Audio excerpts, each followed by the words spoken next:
안녕하십니까. 저는 한국천문연구원 우주위험감시센터에서 근무하고 있는 김명진이라고 합니다.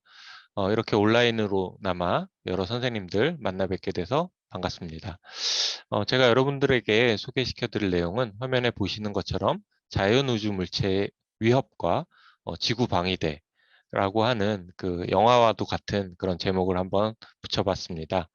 여기 뒤에 보이는 그런 배경 화면이 바로 소행성들인데요. 우선 자연우주 물체라고 하는 약간은 생소한 그런 용어를 한번 알려드리도록 하겠습니다. 네, 이거는 이제 한국천문연구원 우주환경감시기관 웹페이지에 나와 있는 정보인데요. 인공우주 물체, 위성 같은 위협은 아마 또 다른 강의를 통해서 들으셨으리라고 생각합니다. 여기 우측에 제가 붉은색 박스로 표현한 것이 바로 자연우주 물체인데요. 여기에 그 소행성이나 해성, 유성체 같은 지구 주변 천체, 이게 지구 주변에 자연적으로 만들어져서 때로는 지구와 충돌하거나 혹은 지구를 이렇게 비켜 지나가는 지구의 생명과 그리고 지구의 지속에 위협이 되는 그러한 자연적으로 생성된 그런 천체들을 자연우주물체라고 합니다. 대부분 우리가 잘 알고 있는 소행성, 이름은 한 번쯤은 들어봤을 만한 유성체, 그리고 해성 같은 것들이 자연우주물체의 범주에 속한다고 할 수가 있는데요. 지금까지 우리 인류가 탐사선을 통해 방문한 소행성과 해성의 모습입니다. 앞서 제 PPT 첫 페이지의 그 배경 화면인데요. 보시는 것처럼 약간 우리가 지금까지 알고 있는 행성들, 이렇게 둥글게 생긴 행성들과는 달리 약간 찌그러져 있거나 푹 패여 있거나 뭐 고구마처럼 생겨 있거나 감자처럼 이렇게 눈사람처럼 생긴 이러한 소행성들이 바로 가끔은 지구에 위협이 되는 그러한 천체들이라는 것입니다. 여기서 우리가 소행성 잘 많이들 들어보셨겠지만 그래도 선생님 분들이시니까 소행성의 정의를 네이버 천문학 백과사전을 통해서 알아보도록 하겠습니다. 이거는 한국천문연구원과 그리고 천문학회를 통해서 발간이 된 사전인데요. 보시는 것처럼 소행성은 태양계 소천체 중에서라고 어떤 소행성보다 더 큰 범주의 용어를 설명을 하고 있습니다. 여기서 태양계 소천체를 조금 더 자세히 살펴보도록 하겠습니다. 좀 더 넓은 범주의. 네, 태양계 소천체는 예, 태양을 중심으로 공전하는 천체 가운데 행성과 외소행성 그리고 이들의 위성을 제외한 천체를 모두 다 태양계 소천체라고 합니다. 자, 우리가 일반적으로 행성이나 외소행성 이런 것들은 좀 많이 들어보셨을 거예요. 그런데 태양계 소천체라고 하는 것은 사실 대부분의 해성이나 혹은 소행성들이 여기에 포함이 되어 있는데요. 2006년도에 명왕성이 우리 행성에서 그 퇴출된 사건이 있었습니다. 그때 국제천문연맹 총회에서 그러한 일이 벌어졌는데 그때 바로 이 태양계 소천체라고 하는 용어도 마찬가지로 그때 처음으로 생겨났습니다. 이 태양계 소천체, 해성이나 소행성 같은 태양계 소천체가 가지고 있는 가장 큰 특징은 뭐냐면 질량이 작아서 정유체 역학 적인 평형 상태에 이르지 못한다라는 것입니다. 어, 이것도 뭐 많은 선생님들은 잘 알고 계시겠지만 여기 이렇게 파란색으로 또 링크가 되어 있는데요. 이것을 이제 클릭해서 들어가서 보면은 바로 중력과 굉장히 큰 질량을 가진 물체가 잡아당기는 힘인 중력과 반대로 이제 기체가 반대쪽으로 빠져나가려고 하는 그런 압력 경사력이라고 하는 힘이 평형 상태가 이루는 것입니다. 우리가 일반적으로 교과서에는 정역학적 평행 상태라고 이렇게 많이 기술이 되어 있는 걸로 알고 있는데요. 이러한 정육체 평형을 이루는 그러니까 굉장히 중력이 큰, 질량이 커서 중력이 큰 대부분의 행성 같은 그러한 천체들은 정육체 평형에 따라서 구의 형태를 이룹니다. 하지만 앞서 제가 설명드렸던 그런 여러 해성과 소행성과 같은 태양계 소천체들은 그러한 정육체 평형에 이르지 못해 이런 구의 형태를 이루지 못한다. 여기서부터가 가장 중요한데요. 따라서 태양계 소천체는 각자 고유의 형태로 갖고 있으며 아까 제가 처음에 보여드렸던 바로 이 사진입니다. 어떤 것들은 감자처럼 생겼고 또 어떤 것들은 고구마, 눈사람 이렇게 생긴 것들이 바로 우리가 태양계 소천체라고 부를 수 있는 것입니다. 태양계 소천체는 대부분 해성 아니면 소행성이라고 말씀을 드렸는데요. 우측에 있는 바로 이 6개의 영상이 인류가 지금까지 탐사선으로 방문한 해성의 핵 모습입니다. 우리가 일반적으로 알고 있는 해성은 뭐 멋진 코마나 꼬리가 이렇게 보이는 그러한 형태를 가지고 있는데요. 사실 그 내부를, 그 안쪽을 들여다보면은 이렇게 소행성이랑 별반 차이가 없는 그런 암석 덩어리라고 하는 것을 확인할 수가 있는 것입니다. 여기 가장 처음으로 보이는 해성의 영상은 우리 모두가 잘 알고 있는 그런 헨리해성의 영상입니다. 여기 살짝 더스트에 의한 그런 표면의 활동성이 보입니다. 이렇게 보시는 것처럼 해성과 소행성을 우리가 구분할 수 있는 것은 바로 표면에 이렇게 이러한 더스트, 먼지나 가스에 의한 분출 현상이 보이면 해성, 이렇게 보이지 않고 매끈한 표면을 가지고 있으면 소행성이라고 합니다. 그래서 일반적으로 소행성으로 알려진 그러한 천체들 중에서 뭐 어떠한 기작에 의해서 깨지거나 혹은 작은 그런 마이크로 미소 유성체들이 충돌을 해서 이렇게 분출 현상을 보이게 되는 경우도 있습니다. 그러면 바로 그 전까지는 소행성이었던 바로 이 천체는 해성으로 또다시 이렇게 명명되기도 합니다. 아무튼 우리가 이렇게 소행성과 해성을 이제 좀 알아봤는데요. 앞서 설명드렸던 그 천문학 백과사전 소행성 설명 페이지로 다시 돌아와서 소행성은 태양계 소천체 중에서 앞서 태양계 소천체에 대한 정의를 말씀드렸죠.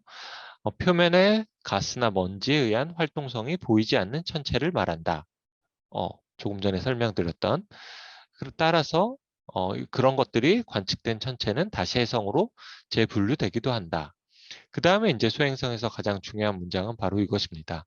대부분의 소행성들은 화성과 목성 궤도 사이의 소행성대에 위치하고 있다. 화성, 화성은 여러분들 태양으로부터 한 1.5 AU 정도 떨어져 있습니다. 목성은 한 5에서 6 AU 정도, 5.2 AU 정도 떨어져 있고요. 그 말은 사실 화성과 목성 사이에 대부분의 소행성이 있기 때문에 지구에는 그렇게 위험하지 않을까라는 생각이 들기도 합니다.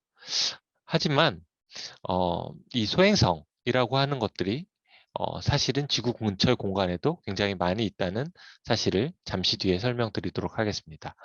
그 전에 먼저 이 소행성이라고 하는 그 용어 자체가 어디에서 왔냐면 그리스 에서 왔는데요. 사실 제가 이제 그리스어 이 발음을 정확하게 할 수는 없습니다. 하지만 에스트로이드라고 하는 영어 단어랑 좀 비슷하게 생겼죠. 아무튼 간에 그리스어 이 단어의 뜻은 보니까 별과 같은 혹은 별처럼 생긴 이라는 뜻의 그리스어에서 따왔다고 합니다. 이게 왜 이런 단어를 소행성이라는 그런 용어로 정의하게 되었냐 하면은 처음에 소행성을 관측을 했을 때, 네, 여기 나와 있듯이 1801년 1월 1일에 최초의 소행성이 발견이 됐는데 사실 이 세레스라고 하는 거는 앞서 설명드린 그 2006년도에 외소행성으로 바뀌었던 그런 사연이 있는 천체죠. 아무튼 우리가 일반적으로 밤하늘에 그 고정이 되어 있는 그 별들에 비해서 이 소행성은 지속적으로 계속 움직입니다. 제가 보현산 천문대에 소행성 관측을 가서 촬영한 소행성이 바로 이런 건데요. 별들은 밤하늘에 이제 고정된 좌표를 가지고 고정이 되어 있는데 소행성은 이렇게 계속 움직입니다. 이 소행성을 찍으려고 사실은 관측을 간 거였는데 눈이 밝으신 분들은 여기에 우연히 함께 찍힌 또 다른 소행성을 보실 수가 있습니다. 올 초에는 뭐 우리 굉장히 지구에 위협이 됐다 안 됐다 하는 그런 논란이 많은 아포피스라고 하는 소행성을 또 이렇게 촬영하기도 했고요. 이것은 이제 수바루 망원경으로 촬영한 소행성인데 뭐 보시는 것처럼 이렇게 우리 시안 색깔 바로 표현하지 않았으면 이 백그라운드에 있는 노이즈랑 구분이 되기 어려울 정도로 이렇게 희미한 천체가 움직이는 것을 확인할 수 있습니다. 이렇게 여러 영상에서 보시다시피 별들처럼 이렇게 그냥 한 장의 영상으로는 별들과 구분이 안 되는 천체로 보이지만 이렇게 여러 장을 연속해서 촬영한 것을 별의 좌표를 고정시켜 놓고 이렇게 연속해서 보면은 바로 소행성 움직이는 천체가 발견할 수가 있습니다.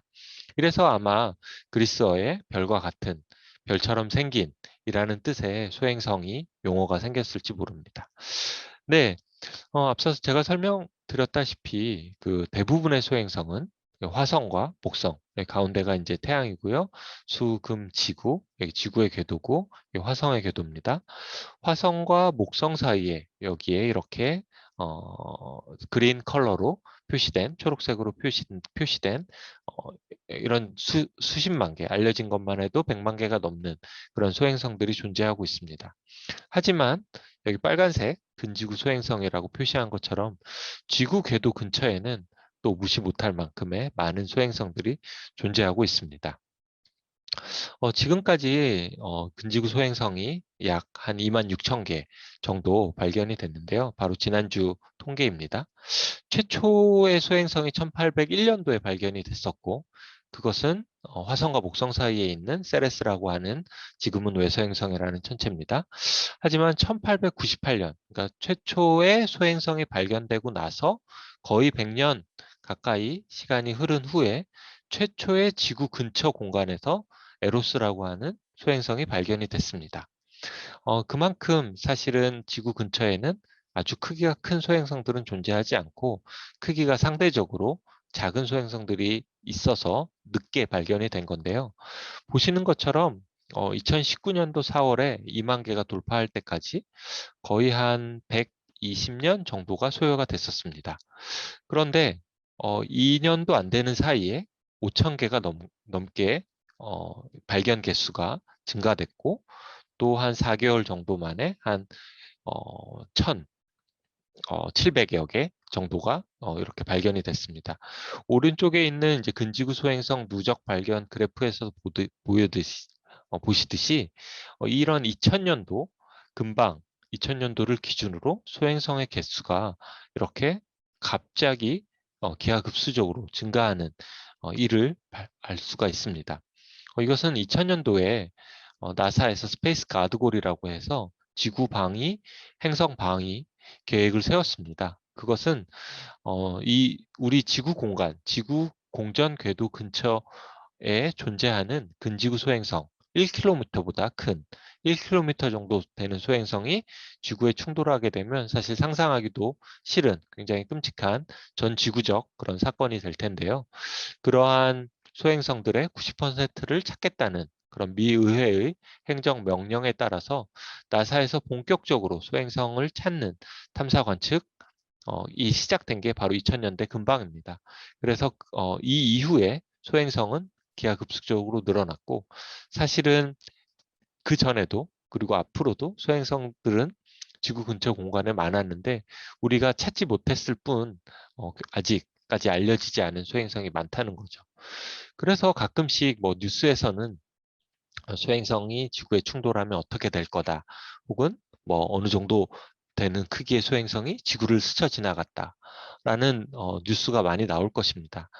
그래서 한국천문연구원은 지난 2015년부터 우주환경감시기관으로 지정이 되어서 국민들한테 정확한 정보, 뭐 이렇게 소행성이 지구를 스쳐 지나갔지만 충돌 위험은 없습니다. 라고 이렇게 홈페이지를 통해서 알려주기도 하고 작년 같은 경우는 한반도 상공에 그런 화구가 폭발했던 사건들을 또 관측을 해서 이렇게 리포트를 하기도 하였습니다.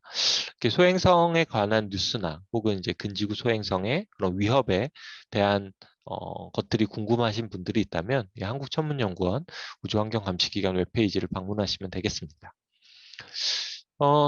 잠시 이제 소행성을 그 연구자의 입장에서 어떠한 측면이 가치가 있기 때문에 공부를 하고 있는지, 그리고 우리가 앞으로 소행성에서 어떠한 점에 관심을 가져야 하는지를 알아보도록 하겠습니다.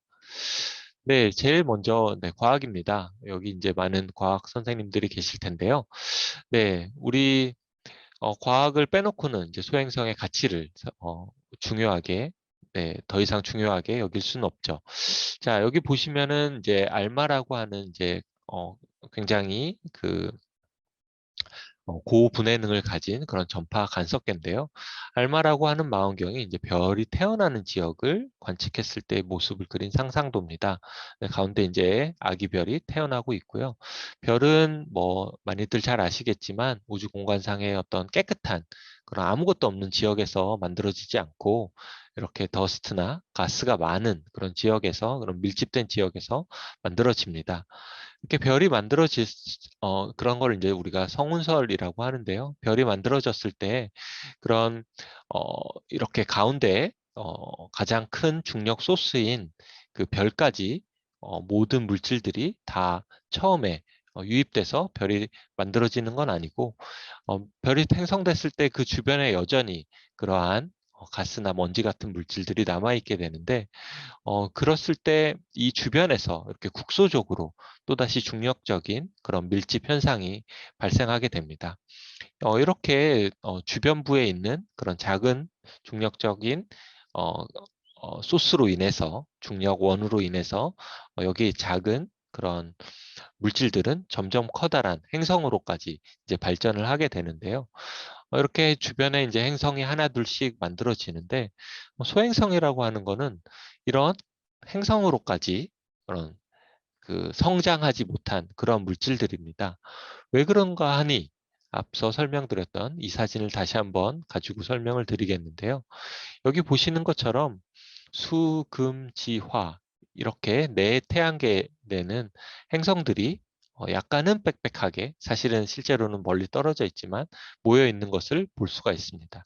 하지만 앞서 제가 설명드렸던 한 태양으로부터 1.5 AU 정도 떨어져 있는 화성과 한 5.2 AU 정도 떨어져 있는 목성 사이는 이 네 태양계들보다는 약간은, 상대적으로는 넓은 공간에 여기 약간 비어있는 그런 소행성, 비어있는 그런 공간이 있습니다.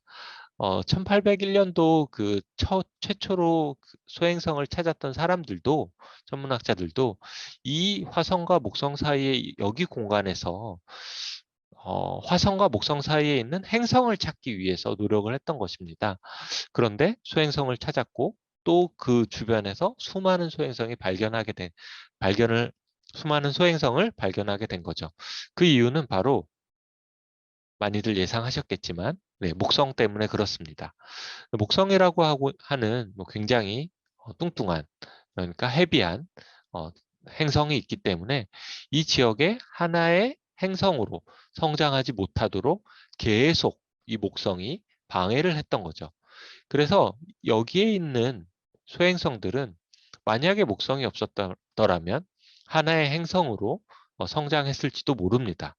하지만 여기에 목성이 있었기 때문에 저처럼 이제 소행성을 연구하는 사람들 입장에서는 감사하게도 목성 때문에 여기에 하나의 행성이 되지 못한, 그러니까 앞서 보여드렸던 사진에서 태양계 최초로 만들어졌을 때의 그 물질들이 그냥 그때 그 모습 그대로 남아있게 된다는 거죠. 행성이라고 하는 것은 사실 굉장히 중력이 크기 때문에 내부적으로 물질들이 변하고 또 분화가 이루어진 것입니다. 그래서 태양계 초기의 물질들은 우리가 에서는 찾기가 굉장히 어렵습니다. 하지만 이 화성과 목성 사이에 있는 우리가 메인 벨트라고 부르는 그 소행성태, 에스트로이드 벨트에는 그 태양계의 최초의 물질을 함유하고 있을 것으로 기대하고 있는 그러한 소행성들이 많이 분포를 하고 있습니다. 그래서 한마디로 말씀드리면 소행성은 과거를 여는 열쇠, 태양계의 화석, 우리가 공룡이 과거에 지구에 살았다는 사실을 화석을 통해서 믿는 것처럼 이 태양계의 과거의 모습을 소행성으로부터 유추할 수 있다라고 생각하시면 되겠습니다. 소행성을 연구하는 두 번째 이유는 약간은 상업적인 거긴 하지만 그래도 최근에 미래 자원으로서 각광받고 있기 때문에 언급을 드립니다. 우리가 그 반도체나 그런 핵심 부품으로 히토류를 많이들 알고 계실 텐데요. 지구 전체가 가지고 있는 매장하고 있는 히토류의 매장량에 이런 뭐 수십 미터 정도밖에 안 되는 소행성에 뭐 두세 배 혹은 10배, 20배, 20배 크기가 큰 소행성 같은 경우는 그 정도로 많은 히토류가 매장되어 있다고 사람들이 평가하고 있습니다. 아직 실제로 소행성에서 광물을 캐오는 것이 현실화되어 있지 않았지만 우리가 지금 이제 과학기술이 발전하는 그런 속도를 고려해 본다면 충분히 근미래, 근시일 안에 실현 가능하리라고 예상하고 있습니다.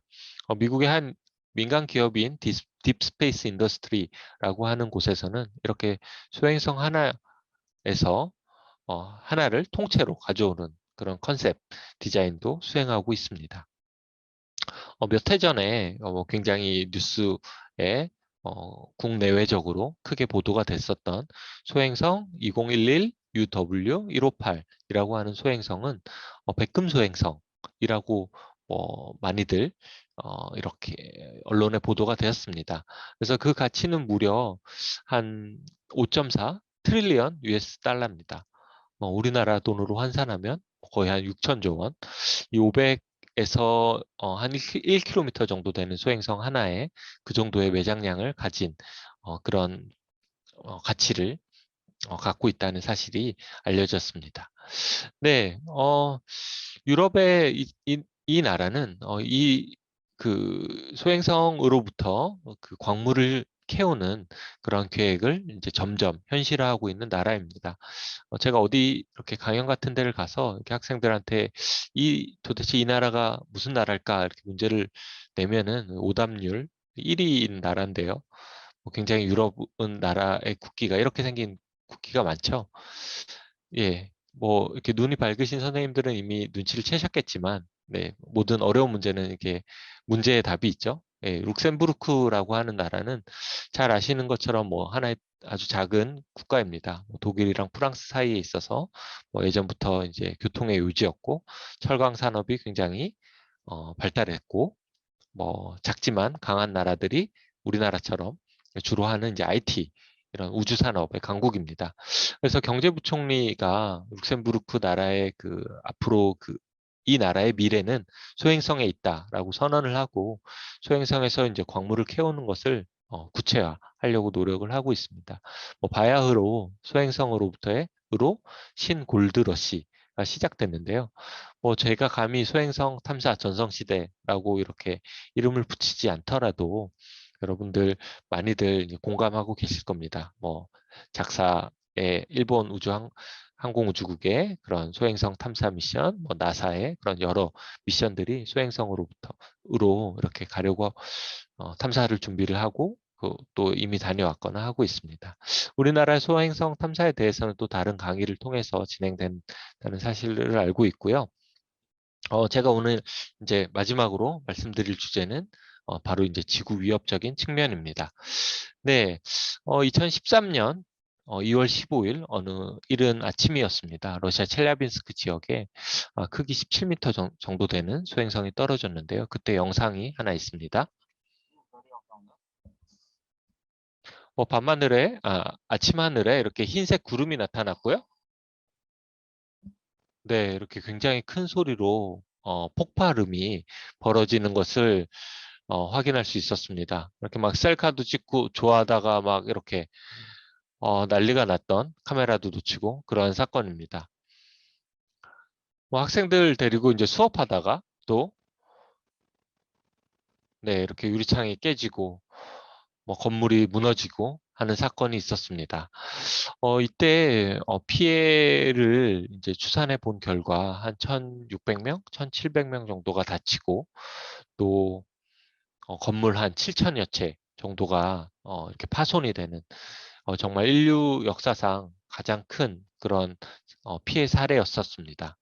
사실 인류는 이전부터 이 소행성의 지구 충돌 위협을 약간은 안이하게 생각했던 점이 없지 않아 있었습니다.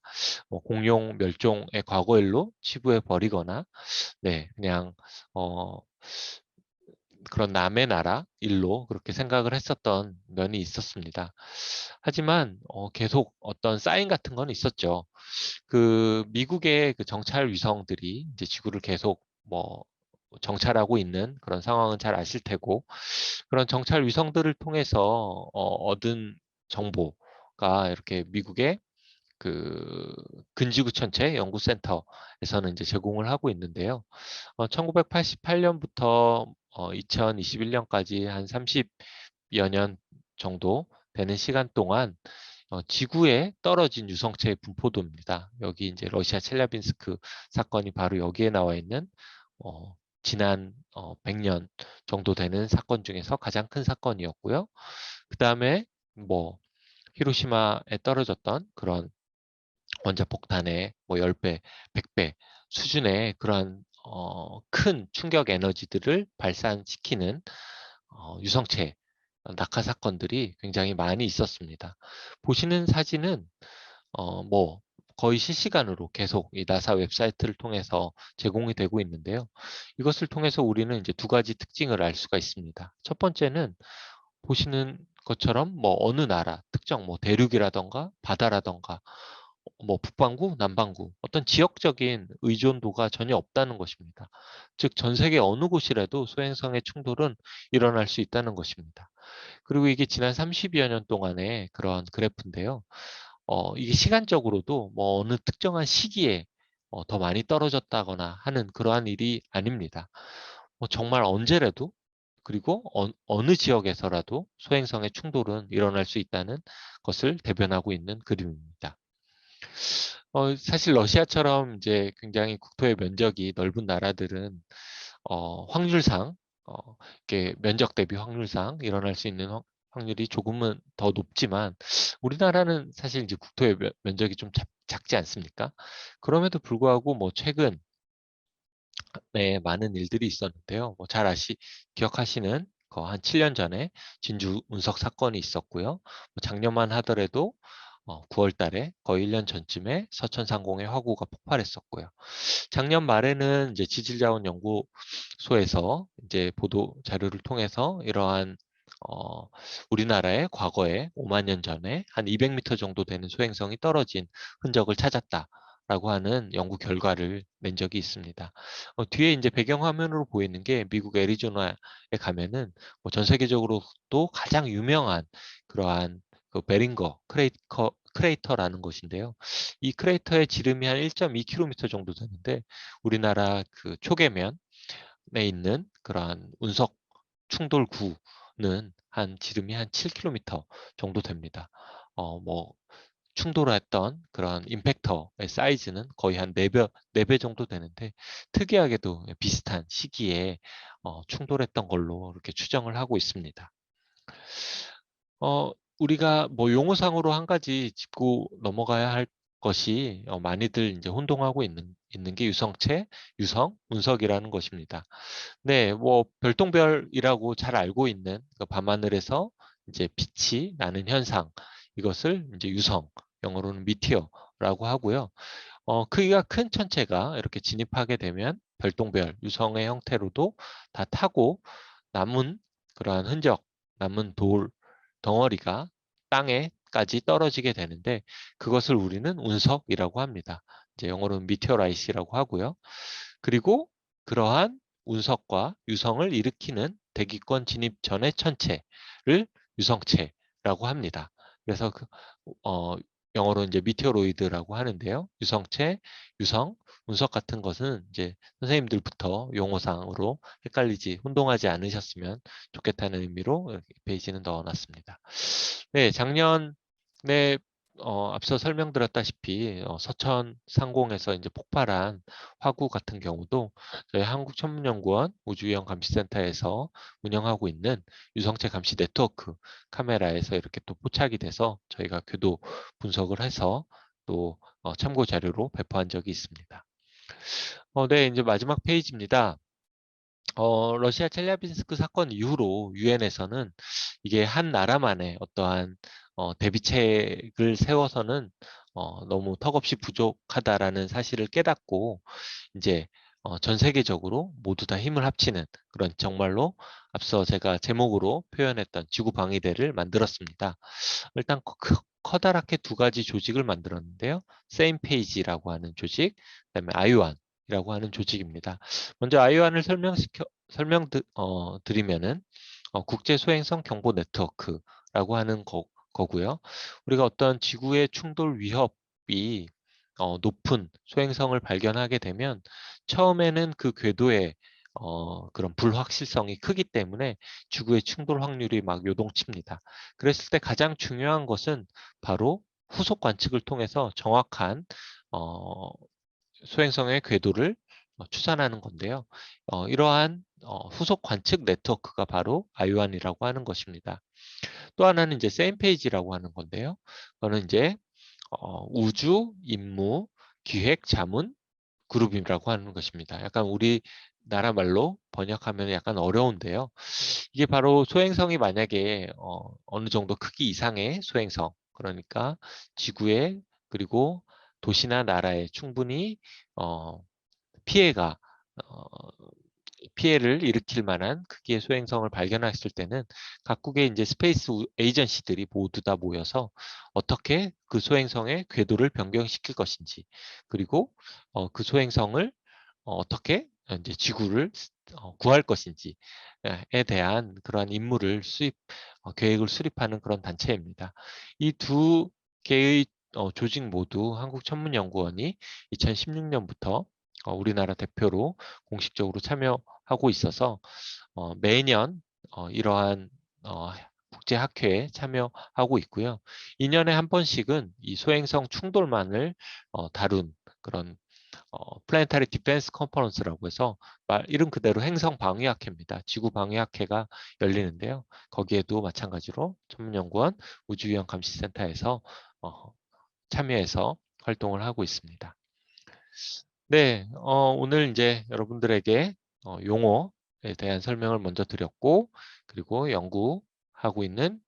제가 연구하고 있는 분야, 수행성을 설명을 드렸고, 마지막으로는 이제 지구 위협을 우리가 어떻게 대비하고 있는지를 말씀을 드렸습니다.